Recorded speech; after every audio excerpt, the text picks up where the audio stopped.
Baik, bismillahirrahmanirrahim. Assalamualaikum warahmatullahi wabarakatuh.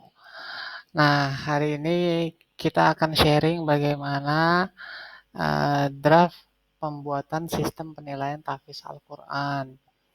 Nah, dalam video ini ada 3 bahasan nih yang akan saya coba sharing yang dibutuhkan dalam sistem penilaian tadi. Yang pertama ada flowchart, yang kedua cara penggunaannya atau cara penginputan nilainya.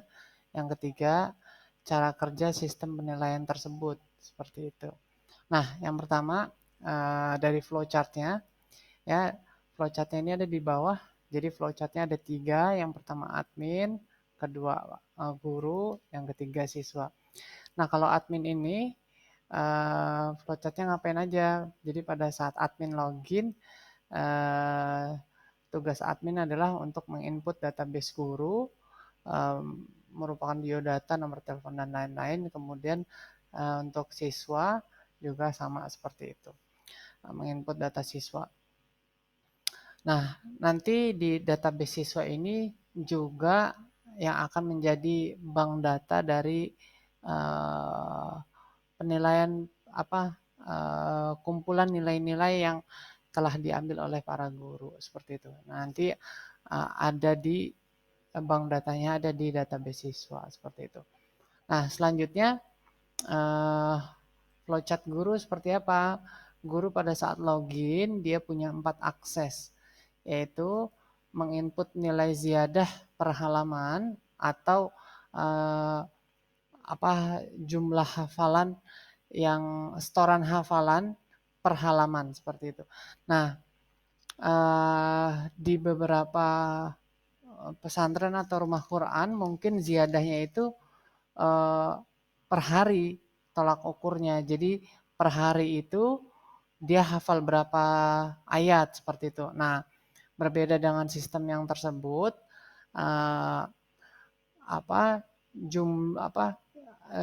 sistem penilaian ziyadahnya ini kita per halaman seperti itu.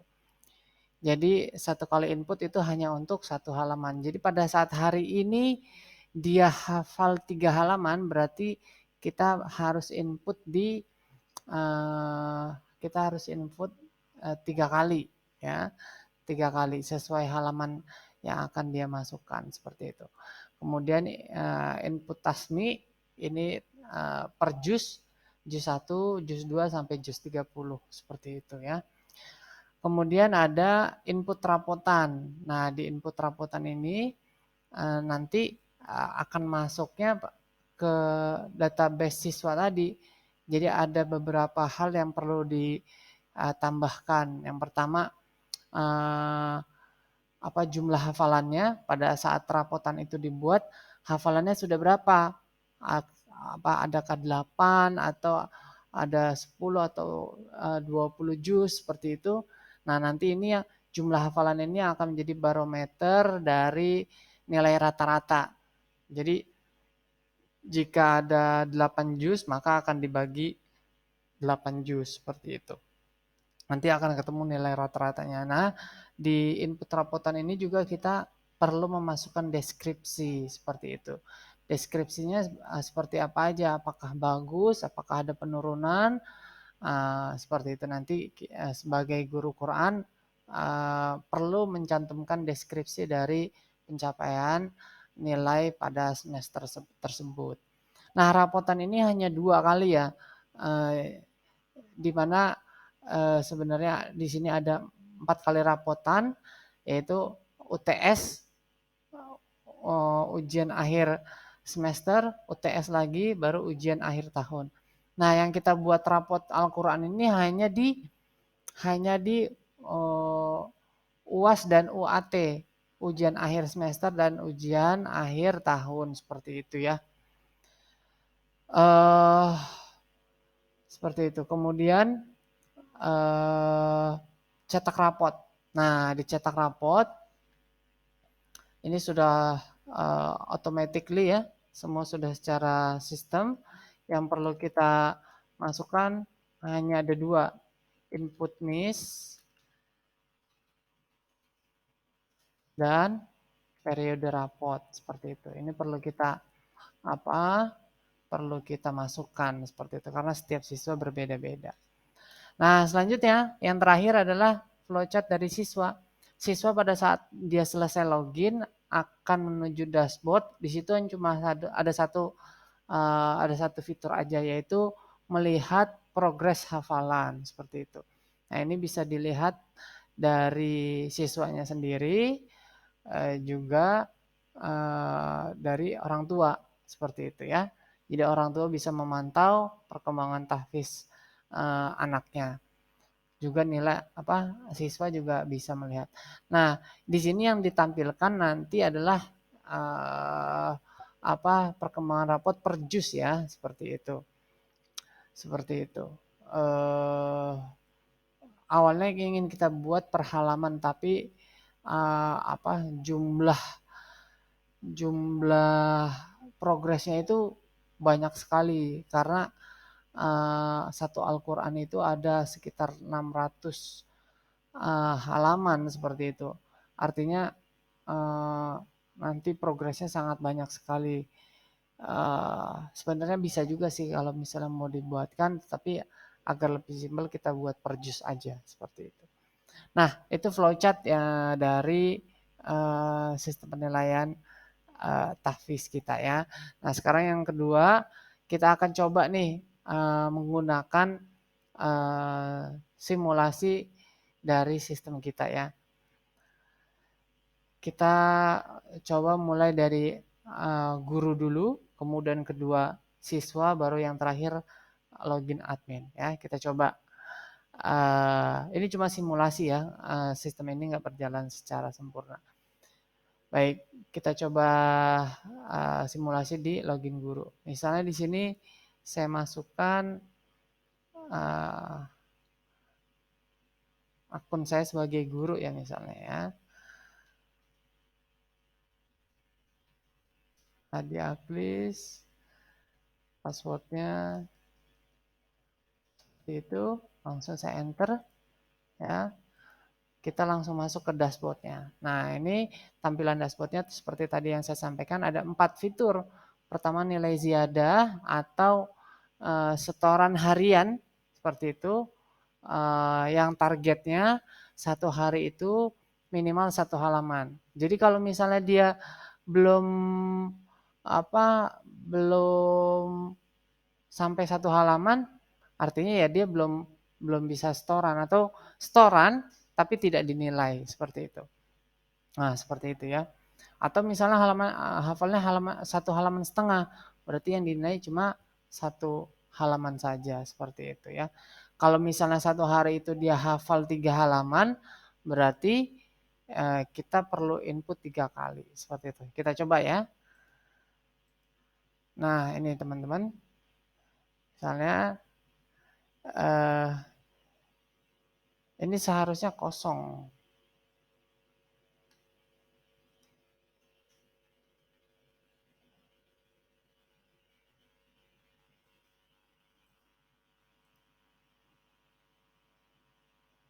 Nah, ini teman-teman.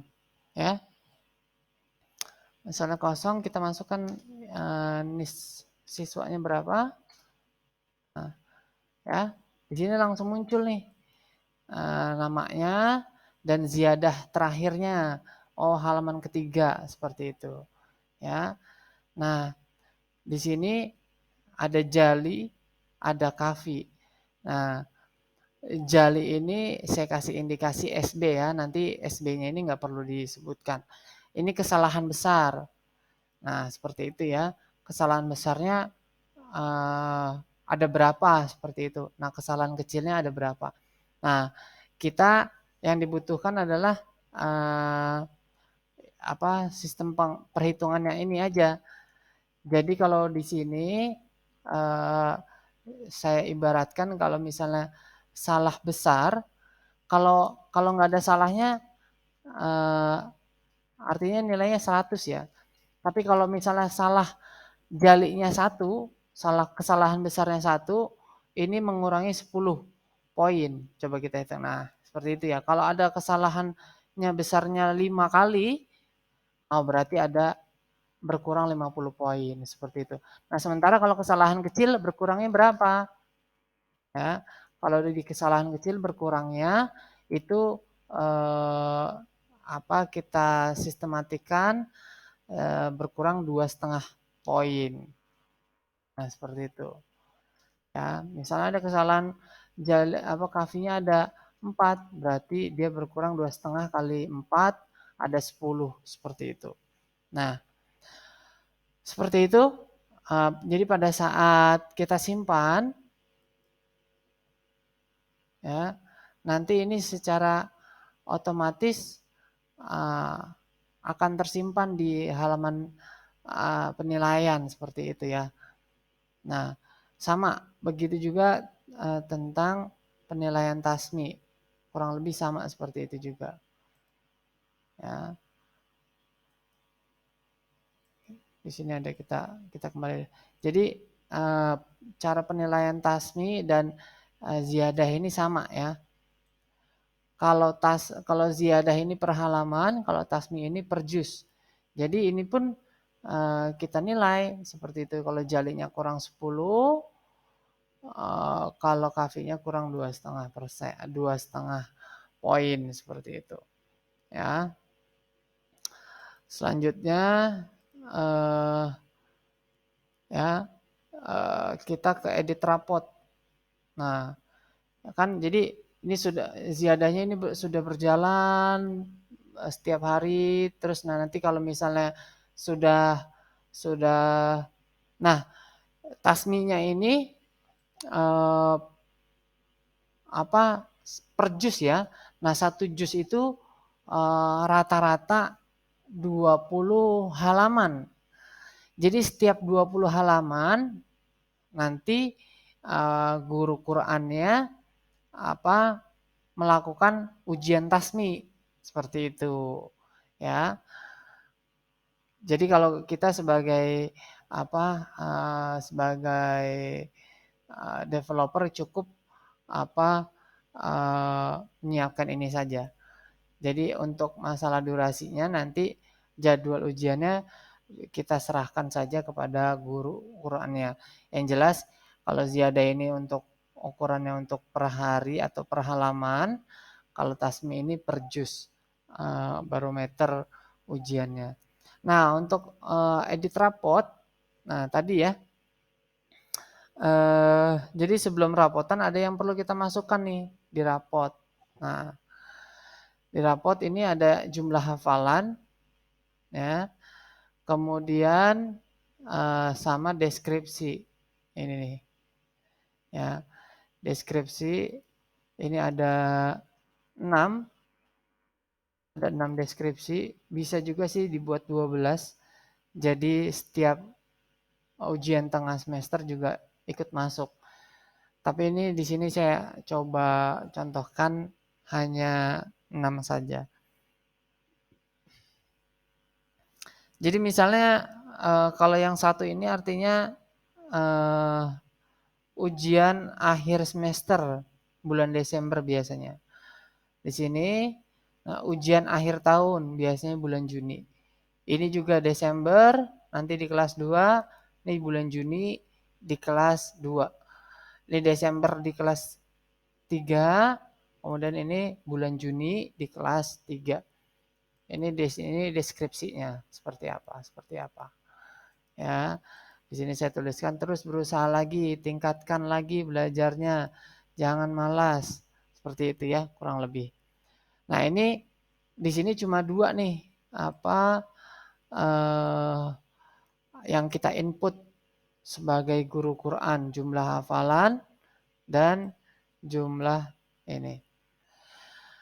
Nah, nanti tabel data santri ini ya bentuknya tabel seperti ini aja. Seperti itu. Nah, saya agak loncat. Nah, di sini ini ada 1, 2, 3, 4, 5 sampai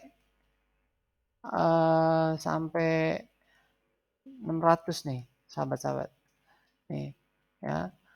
Ini adalah halaman 1 sampai halaman 604. Ini yang akan menjadi bank data seperti itu. Yang akan diolah menjadi nilai rapot seperti itu ya. Nah, tadi ini cukup di sini. Coba kita ke dashboard lagi ya. Dashboard guru. Nah, ini sudah selesai. Terus kita cetak rapot. Nah, di cetak rapot ini yang diperlukan hanya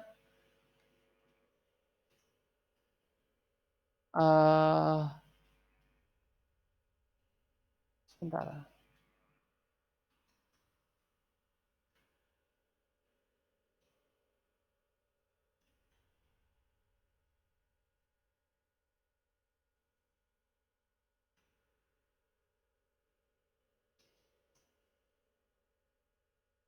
Yang diperlukan yang pertama adalah kita pilih periodenya nih. Kelas berapa kan? Nah, di sini UAS 2001 2022. Nah, ya. Ini perlu kita isi. Terus di sini NIS-nya berapa? Kita masukkan ya. Nah, nanti ini secara otomatis langsung nih namanya apa kelasnya langsung keluar, nilai-nilainya langsung keluar ya. Nah, tadi ini yang kita masuk di halaman edit raport. Nah, di sini menjadi barometer untuk pembagi dari nilai ini yang semua yang ada di sini. Nanti nah nilai rata-ratanya 55. Nah, di sini fitur yang perlu ditambah adalah ini peringkatnya. Ya, di sini ada keterangannya, nih, keterangan peringkat. Kalau nilainya 100, sebutannya Mumtaz, nilainya 90 sampai 99 Zaid Zidan, sampai nilainya kurang dari 60 peringkatnya doif atau lemah seperti itu. Ini fitur yang ada di halaman cetak rapot. Setelah dua hal ini dimasukkan tadi periode sama NIS, udah kita langsung bisa cetak nih. Seperti itu ya. Di sini mungkin ada tombol untuk cetaknya seperti itu ya. Coba kita tes ya, misalnya dicetak alamatnya potret.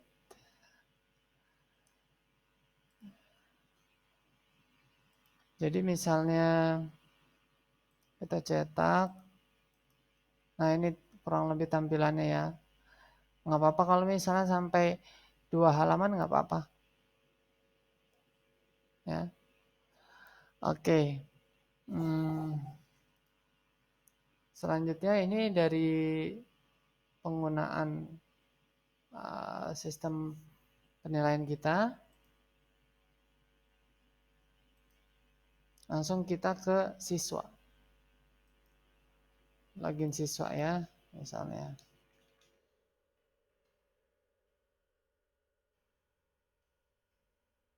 Nah, kita masuk. Nah, di sini cuma ada satu. Ya. Nah, ini tampilannya. Jadi per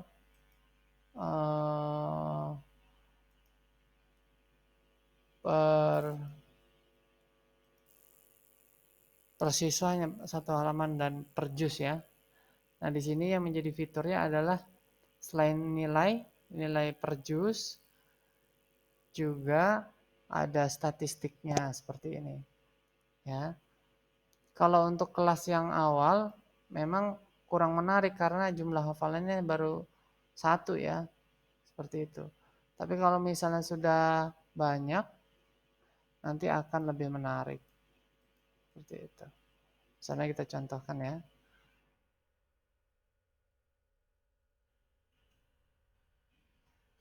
Nah, seperti ini. Ya. Jadi orang tua atau beberapa orang akan lebih suka visualisasi. Coba kita cek ya. Nah, ini tampilannya.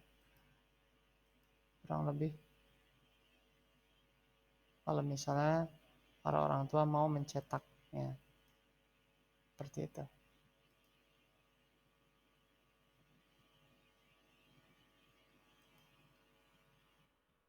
Bentar saya kembalikan dulu. Oh.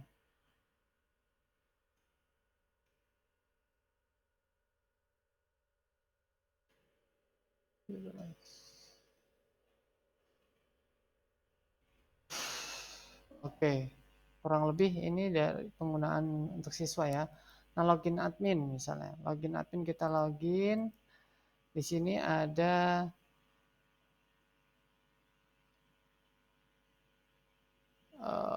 login admin.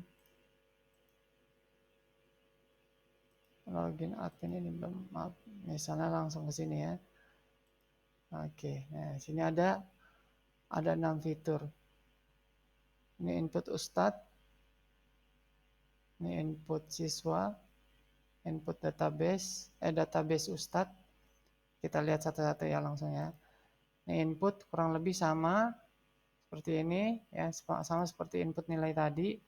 Setiap di input nanti ini akan hilang kosong seperti itu. Ya. Input santri juga seperti itu. Setelah di input semua, ditekan save, ini akan kosong langsung akan tersimpan di ini database Ustadz atau database santri. Ya. Ini sekaligus ini database santri sekaligus menjadi database bank penilaian. Ya. Nah, ini ngambilnya source-nya itu dari database nilai ziyadah. Ya, tadi kan ada form ziyadah ya. Nah, pertama mereka formnya akan masuk ke sini, terus akan masuk ke sini, seperti itu. Tapi nanti kalau misalnya kalau misalnya di sistem web mungkin akan lebih mudah seperti itu ya. Intinya kalau di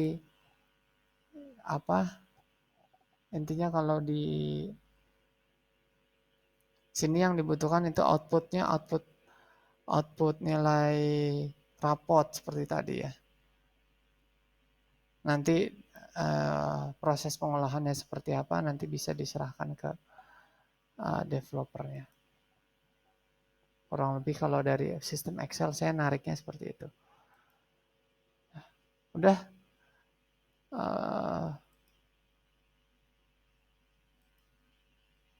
database ziyadah, database tasmi. Tadi kan baru ada formnya ya. Di sini tersimpan. Nah, kenapa di sini di database admin ada akses ke sini? Di sini fungsinya mungkin nanti untuk jika ada revisi nilai dirubahnya di database ini. Seperti itu. Misalnya ada perbaikan nilai gitu ya. Nah, nanti masuknya ngeditnya dari sini. Seperti itu. Misalnya kita masuk ya. Oh, di sini dirubah nih. Ya, halaman 2 ada perbaikan nilai menjadi 95 misalnya. Dirubahnya di sini. Seperti itu. Demikian. Masya Allah.